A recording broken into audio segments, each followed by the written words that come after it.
Hello, and welcome back to the Wishing You Well podcast, where we help you navigate your wellness journey each and every week. I'm Amy Albero. And I'm Katherine Van Eyck. We're both licensed therapists. And today we're talking to you about, well, whatever it is that you wanted us to talk about, because we're answering listener questions.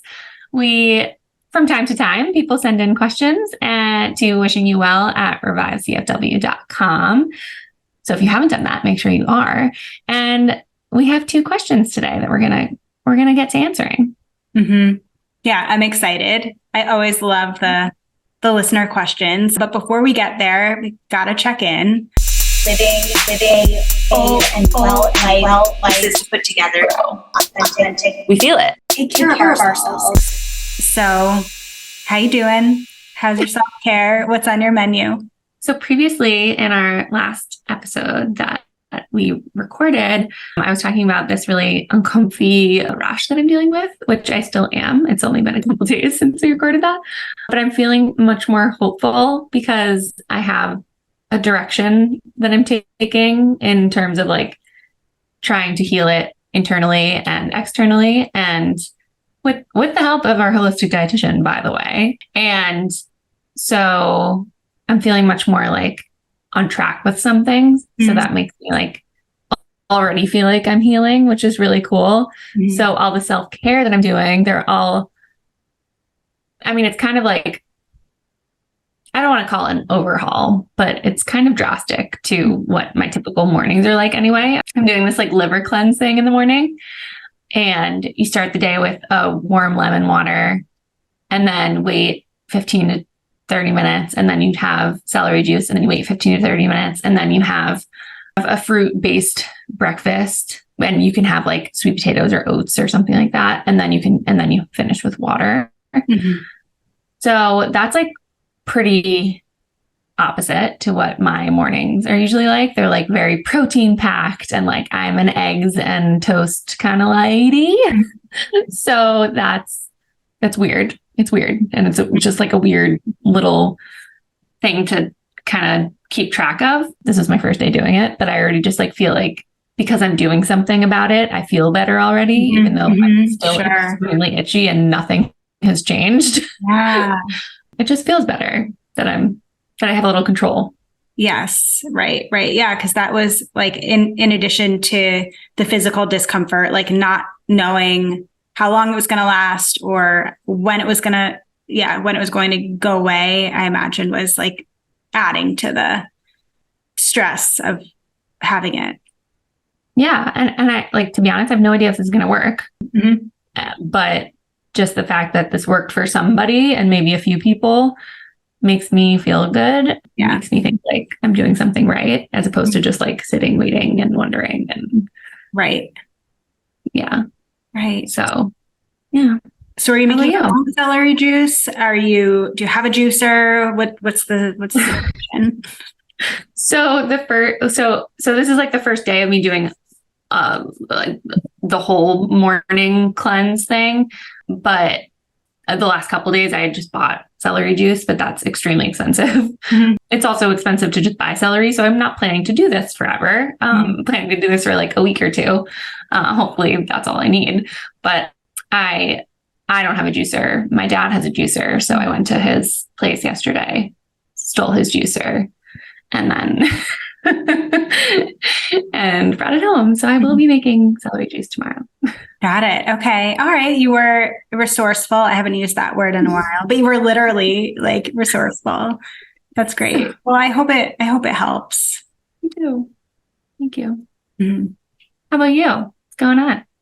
Same, but different kind of thing. Something that you know about is I've been dealing with horrible reflux for, I don't know, it's been like a month, and it's like been really frustrating no matter what I try and what the dietitian that I'm working with recommends. I'm like not really getting much relief. And the last couple of days have been horrible. And so I'm trying to be patient with the process and try to view it as like my body's just giving me information right now. So I'm like trying to I guess, lean into the intuitive side of like, my body's smarter than me. Like it's, it's flaring up because of something. So it doesn't, like something. So I'm just trying to like lean into honoring my body in a big way. So it's kind of showing up mentally from that. And then also kind of similarly, I had a really great workout the other day, and yesterday was so sore, and I'm so sore again today. And I like kind of did a little bit of an active recovery workout yesterday, and today I had something like planned and scheduled, and I just like am way too sore to do it. And wow, you really crushed yourself.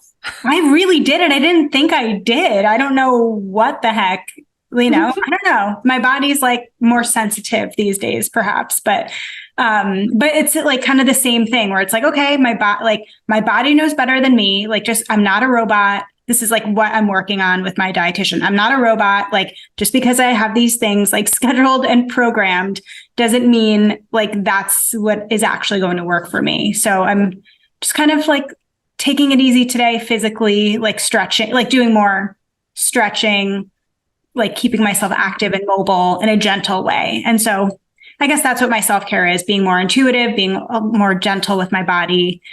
But it's tough, as you know. It's like one of the hardest things to do. Mm-hmm. Yeah. Good luck to us. I know. It is tough.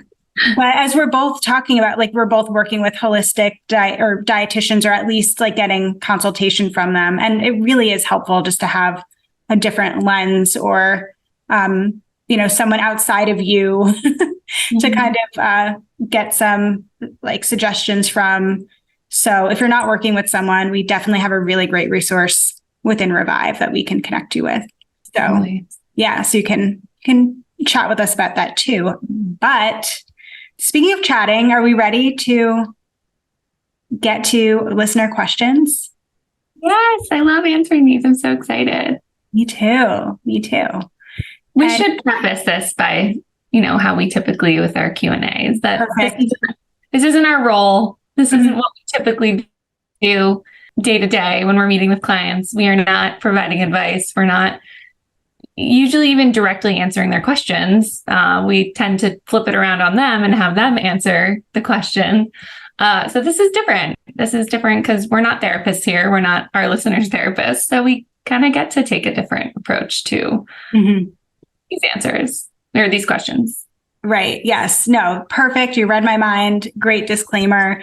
Yeah. While we have our therapist hats on always, yeah, we're not in the role as therapists. So we do have some leeway. But I think we've done a pretty good job of not giving like flat out advice up to this point.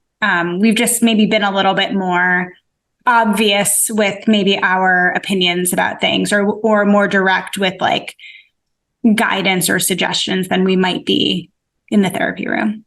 So I think we're doing that's a good way to describe it. And as a reminder, you can send us your listener questions to wishingyouwell at revivecenterforwellness.com, or you always look out for a question box in our Instagram stories. We throw those up every now and then. So we do check them and read our DMs, things like that. So reach out to us if there's a question that you want us to answer in either place, email or DM. We're open. Are we ready for our first question? Let's do it. Okay. This one resonated a lot with me. I kind of giggled when I read it because same. Okay. I have heard you both talk a lot about the importance of self-awareness, but is there such a thing as too much self-awareness? Sometimes I think I would be less stressed if I wasn't so self-aware. You probably would be less stressed if you were so self-aware, to be honest. Mm-hmm. It's a challenge to continuously work on yourself. It's exhausting. If you are someone that's either in therapy right now or have been to therapy and you've really immersed yourself in the work that it takes to improve yourself, figure things out about yourself, then you know that sometimes you don't want to do it. Sometimes you just get so done with it. And I've been there too, when I've like, especially in grad school, coupled with going to therapy, coupled with like also beginning to be a therapist. It was like this trio of, oh my God, I'm changing as a human and this is too much. Mm-hmm. Mm-hmm. Yeah, it is work. Like it is so much work to kind of grow in self-awareness. And also like once you have self-awareness and you see yourself maybe doing things that you know you shouldn't do, or you're self-sabotaging, or you're repeating patterns, and you like have the awareness, but like haven't figured out how to shift the pattern yet, it can be so frustrating. I mean, there's the expression ignorance is bliss for a reason, because yeah, it probably would be a lot easier to be less self-aware in some circumstances. Yeah. And I think that with what you're saying, like sometimes you can be so self-aware and stuck. And I'm wondering if that's where this person's coming from in this question, because if it's one thing to be like, I'm so self-aware, I get this, like, this is me, like, I do this, in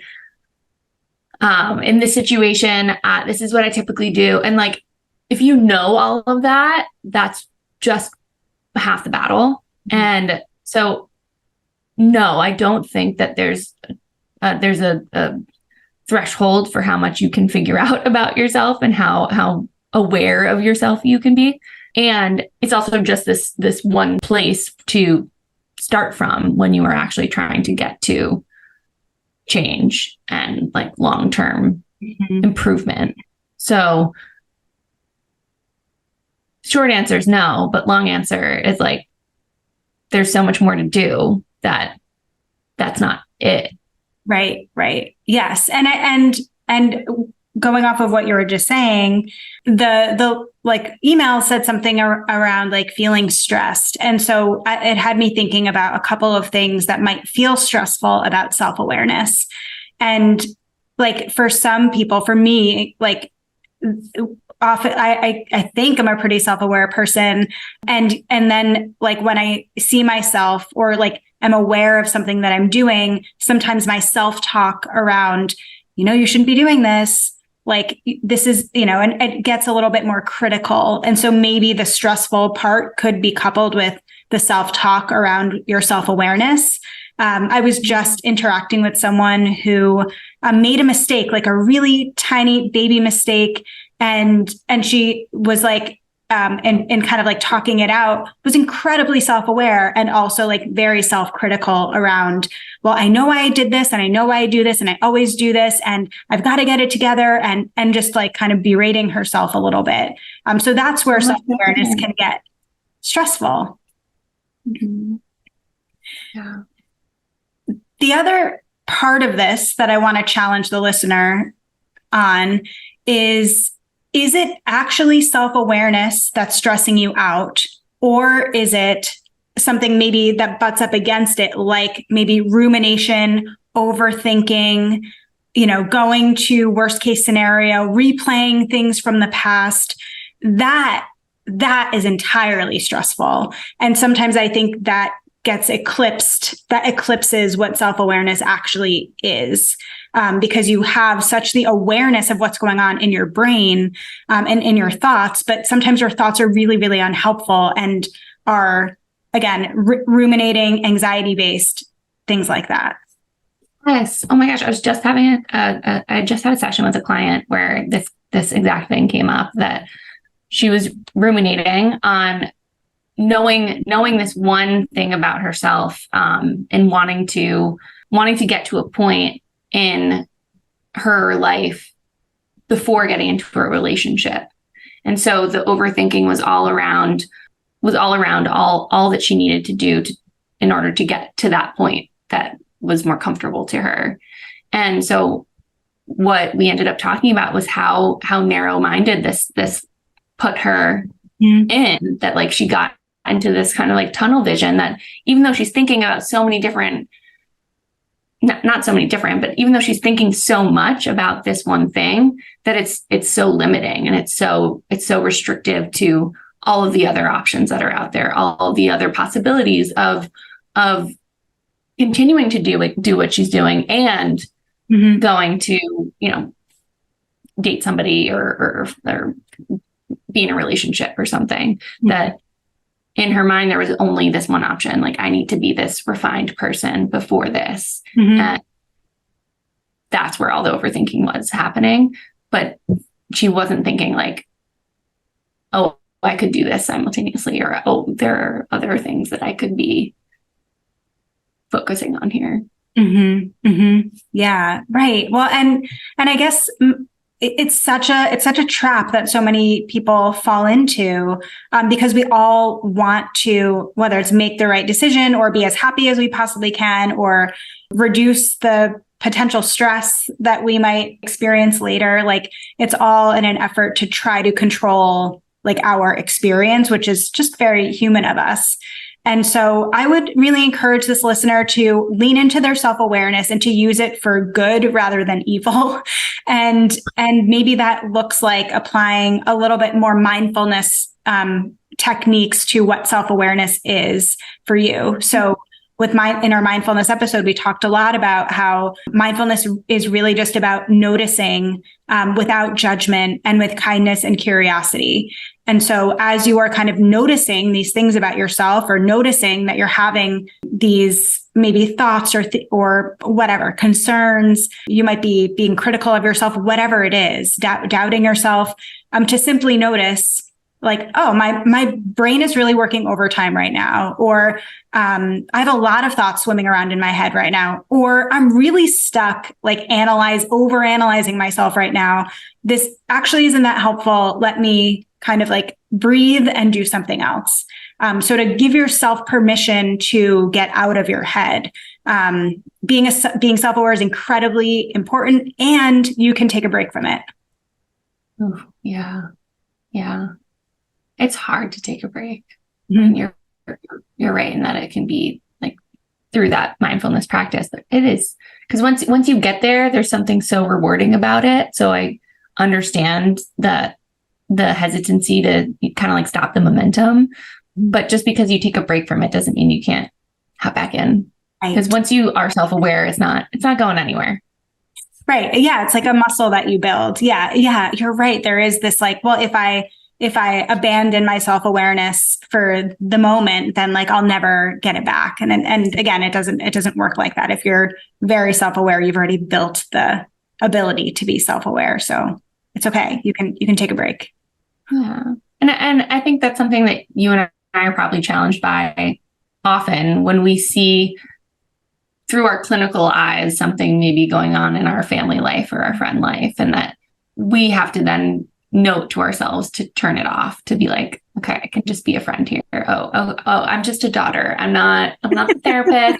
That kind of self-awareness that puts you into this other role that you don't want to be in. And so I totally understand where this person can be coming from, and wanting that breathing room, wanting that space to just be and not have to think so much about and analyze so much about what's going on in front of them. Right. Yeah. Right. Just, again, another plug for mindfulness as a way to kind of get out of your head and into the present, or any other thing that might bring you that sense of presence or groundedness. Yeah. Keep us posted. Let us know how it goes. Yeah. How you take that break. Yeah. Are you an empty nester, or do you know one or two? This time in life is quite the shock to the system. Moms have just turned off a part of themselves that's been on for at least 2 decades, if not more. And many mothers at this point don't really know what's next for themselves. It makes a lot of sense when a huge focus of yours has all of a sudden disappeared, or at least looks a lot different than it had before. Because this can be such an off time, we've created a group for moms in just this position. Welcome to Embrace the Empty. I'm Christine Gigliotti, and I will be facilitating this group over Zoom on Wednesdays from 6 to 7 p.m. starting September 13th. Get all the details and sign up at the link in our show notes. All right. Next question. What do you do when your friend's significant other sucks. Have you ever been in this position? Ah. Have you? Oh, for sure. Yep. Multiple times. Yeah, many times. Yeah, this can be challenging. I guess my first question would be, does your friend know that their significant other sucks? Like, are they talking to you about it at all? Or is this just something that you are seeing? That would be like my first thought around how to respond to this question. Because those two situations are very different. That's really, really true. Okay, so what happens if the friend knows versus if the friend doesn't know?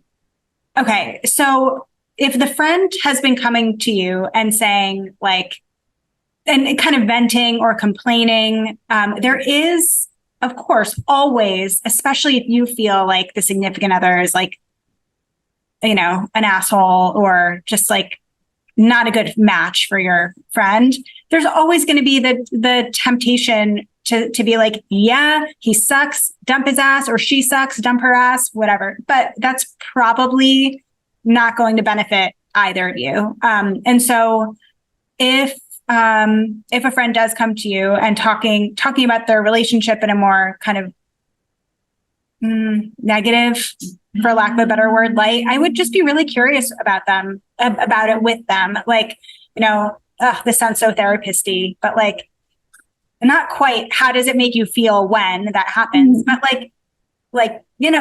what is this like in your relationship? Like, are you happy in this relationship? Are there like other parts to this relationship that I might not know about or I might not see? Have you thought about, like, has it gotten to a point where like you've thought about not being with this person anymore? So just trying to be more curious with the friend if they're coming to you, not trying to necessarily lead them in a particular direction, but maybe having the friend grow some self-awareness to reference the first question. I don't know. I'll answer the second part, but what do you think? The curiosity part, I love that. I think that often we get scared to bring some of these things up to our friends just because we don't want to upset them. We don't want to steer them in any way. We don't want them to think that we're judging them or their significant other. But that curiosity, it comes from such a caring place, and a non-judgmental place. Whereas, you can ask them questions all day long and you can pester them and you can like interrogate them. That's different than being curious with them and just trying to understand where they're coming from, trying to understand why they're in this relationship, because this person's your friend. It's totally reasonable to want to know these things. For sure. Yeah. And then I guess if the friend might be venting to you, maybe, but like seems perfectly content, happy, in love, all of that stuff. And you just might not get it. You might not understand. You might think your friend could do so much better than the person that they're with. And in that case, I'd say your opinion about this person is none of their business.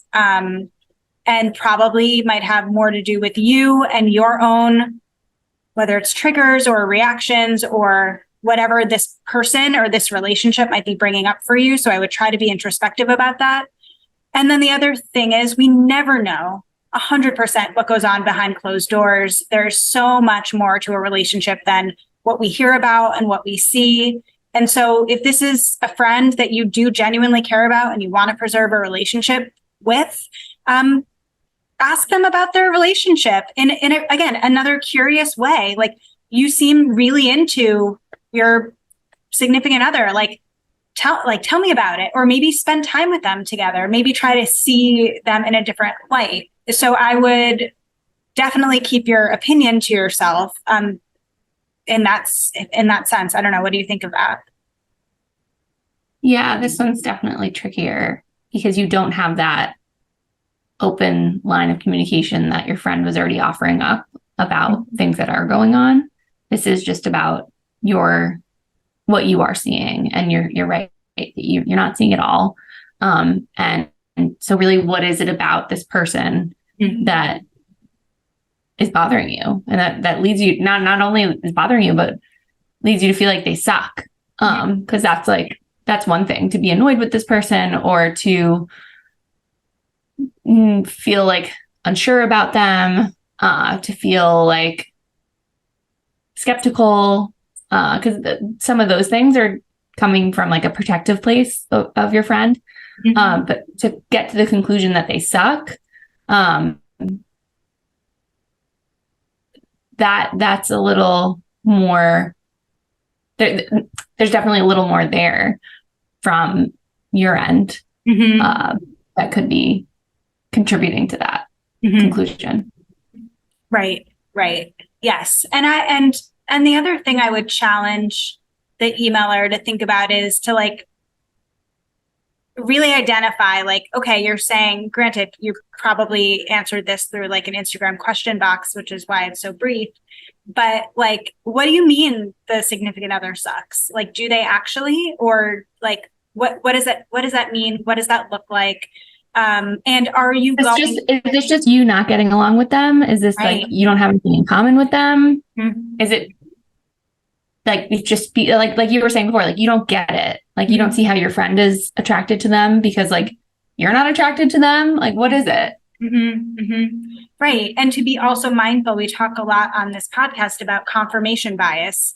So to be mindful that every interaction that you go into and you're thinking like, God, this person sucks, that's all you're going to see are the sucky tendencies. And so I would also challenge this listener to try to see in the significant other what your friend might see in them, like what might it be about this person that they might like, kind of catch them being cool or like catch them doing something good, kind of looking for those things. And it could be really tough, but it's funny, we talked about this in a reactivity TV episode about The Bachelorette. But the other thing is, like, if this is your friend that you care about, you've got to trust your friend, right? Like, you've got to trust your friend to make decisions for themselves that work for them. And you've also got to know your friend might make mistakes. They might not see it all. And this is their life and their relationship and their potential mistake to make. And you said the word protective before. Yeah, this is probably coming from protectiveness and loving your friend and wanting the best for your friend. But they've got to go through this on their own. If it is maybe a relationship that won't work out, guess what? Your friend's going to recover. It's going to be fine. So let them kind of live out their life with your support. Yeah. Well, and that's almost like a part B to this second scenario. If your friend doesn't know that this person sucks, like let's say they do, and they're not quite aware of it yet, that you could very well be seeing things that they don't see. And you're totally right that they're going to have to come around to it when they come around to it, if they ever do come around to it, because you never know if they will. And I think that when all we are is like kind of waiting around for this relationship to end, then what is that doing to your relationship with your friend? Is that distancing you from them when maybe it doesn't have to? Maybe this isn't something that has to cause a wedge, but you're now creating this wedge just because you're waiting for them to end a relationship that may never end. Yes. Yeah. No, it's so true. Right. And you want to stay open and not judgmental so that when your friend might want to talk about some issues or problems or concerns she has with, or he has with their significant other, that they can talk about it with someone. I've definitely been in scenarios where people have been with a partner that was like, it was just not great. It was like kind of obviously not great. And they didn't talk about it with any of us in our friend group, and kind of said after, like, I was really worried to like talk to you about it all because I was worried about what you might think of me if I did. And if you knew like what an asshole like this person really was. And that like gave us a really good opportunity as friends to like talk about like, oh shit, was there anything that we did that made you feel like you could talk to us about it? So it's definitely a delicate situation. Yeah. Well, and in another way, sometimes people get out of those relationships and they're like, why didn't anybody tell me? And so maybe this person that asked this question is wondering if they should be in this position to warn this friend, to tell this friend, when instead of waiting for them to figure it out and waiting for them to be like, hey, doesn't anyone have my back? No, that's true. But even in that situation, it kind of goes back to what you were saying before, that you seeing that and your friend seeing that are different. And so even if your friend comes out of this relationship and says, why didn't anybody tell me? If you had told them when you told them, it might not have landed. It might not have done a thing. Sort of like, going back to our reactivity TV about The Bachelorette, if Charity had listened to her brother, she might not have, Charity didn't listen to her brother on this first night of The Bachelorette. And, if he hadn't said anything and then she, went on to date this guy, then she could have come around and said, why didn't you tell me? But that's not how it worked. He did tell her and it didn't do anything. So that happens so often, where people are giving their input. And if somebody's not ready to hear it, if somebody's not seeing what you see, it's not going to make the impact that you want it to make. Yeah. Right. This leads me to like a whole other question. Just wanted to get your therapist take on it. But what do you think about like people talking about the problems that they're having in their relationship with other people? Like, do you know what I mean? Like having a friend that like is always maybe or often like just talking about how awful things are or terrible things are, or like how much of that should be encouraged? Is there a balance between keeping some things private and or is that not, like, I don't know, I guess what's your take on that?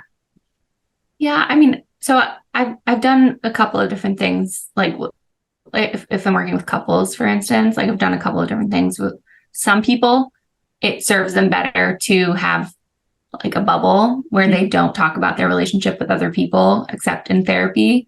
And that serves them better maybe because when they have shared, it's only made maybe a family member upset with the other person, but they're still trying to work on the relationship. So it's not ended yet. So causing those other relationship issues is not going to help the relationship at hand. So sometimes putting that communication bubble on works for some people. However, for other people, maybe it's, and something that they're working on is vulnerability with other people, or something, maybe they have been closed off to other people. So having that bubble doesn't actually help them. It doesn't actually help them to maybe be more independent in their relationship or gain a different perspective that maybe they are needing. So it depends. How very therapist of you. Yeah. No, What do you think? I think it obviously it does depend on the person and on the couple. It's something that I always think about as like in my personal life, I think about like whether it's being the giver or the receiver of information. Like there are definitely times that I might vent to my like girlfriends about like, something my husband did that like annoyed me. But I'm like really conscious of like, have I said anything like positive recently? Right. Right. Let there be some balance. Making sure there's a balance. Yeah. And so that's something I'm conscious of when I'm just like venting to my friends. If he does something, again, it's like, could be so minimal that like just might annoy me. They might just catch me at like the wrong time. And that's also something I think about too when I'm hearing things is like, I'm probably only hearing one very small piece of the puzzle. But I do think that there have definitely been situations where it's like always something from a friend where it's like always something. And then that's where I think I lean on like, you seem pretty like stressed out in this relationship. Like, how are you? Like, are you like, are you happy? Like, trying to be a little bit more curious about it, which I guess circles us back to the beginning of this question. Right. Yeah. If they're constantly listing just the things that they don't like or the things that upset them or the arguments that they have, and they're not giving you any other information about things that they love about this person or things that they are excited about in their relationship, that it is a good opening for you to ask about your friend and see if they're okay, see how they're actually feeling. Because if you are only hearing the bad stuff, then how could you not form some sort of judgment about this person? Maybe thinking that this person sucks because they're not treating your friend right, because they always have these arguments and they always have this and they always. But also good to check in, because maybe your friend is like, oh wait, I didn't realize that I was only telling you the bad stuff. Maybe I feel weird saying the nice things because like sounds like bragging. I don't know. Like, ooh, I don't know how to say the good things. How do you even talk about that? Right. And I mean, not to be like a negative Nancy over here, but conversely, I also, and we've talked about this in other podcast episodes, I also get concerned where I only hear like, they're so perfect, they're so amazing. What else is really going on under there, over there? And so that's something I like also kind of notice. Maybe that's more of like my therapist self too. But as we're talking about this, I'm thinking about one situation in particular where amongst our friend group, one of our friends was dating someone for years who was just, we all weren't really a fan, except my husband. My husband like loved this guy, really got along with him really well. But like he just was, and he wasn't like overtly an asshole or anything. He wasn't mean. He was maybe a little bit arrogant, just kind of annoying, kind of full of himself, and just like annoying to be around. But he and my friend, they lived together. They were in a very, very serious long-term relationship, and it was kind of like, okay, like I love my friend. I want to continue to be friends with her. That means that he's going to be there. I need to just accept that this is what it is and like make the best of it when it happens. And like when we get together. And so like that was kind of what I needed to like mentally prep for. And it wasn't like a ton of work to do. But it's not about me. Like their relationship is not about me. And I'm concerned more for my friendship and staying friends and continuing to be present and supportive for if and when the relationship ends, which it did, and which I was. And, you got lucky. I did get lucky. Yeah, that doesn't always happen. And now she's happily married to a wonderful man, and I'm very happy for her.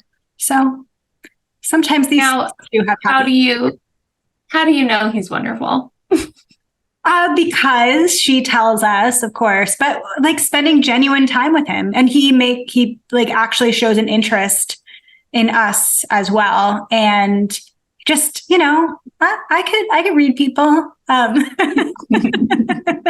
that's another good point, is like you've gotten to know him. Sometimes people make these conclusions like, I don't know about this person. And then they just sort of make that conclusion like this person sucks without actually getting to know them. Like maybe this person asking the questions friend just started dating this person and you just made this conclusion, and you're now not willing to get to know them. You're not willing to see if maybe that was just a first impression, and first impressions suck for most people. So maybe he did suck at first, but maybe he doesn't actually suck.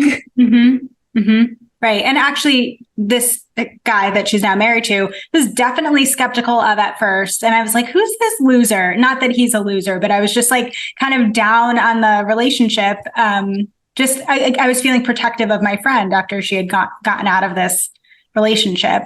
And again, first impression proved me wrong. And so, yeah, you're so right. So for this listener to be thinking about like, where are you getting this data from about the degree that this person sucks? Like maybe just, check on that a little bit. There are a lot of layers to what to do when this person sucks. Apparently. So, but hopefully your version of you, the questioner, hopefully you found your answer in there somewhere, because there were so many ways that could have gone.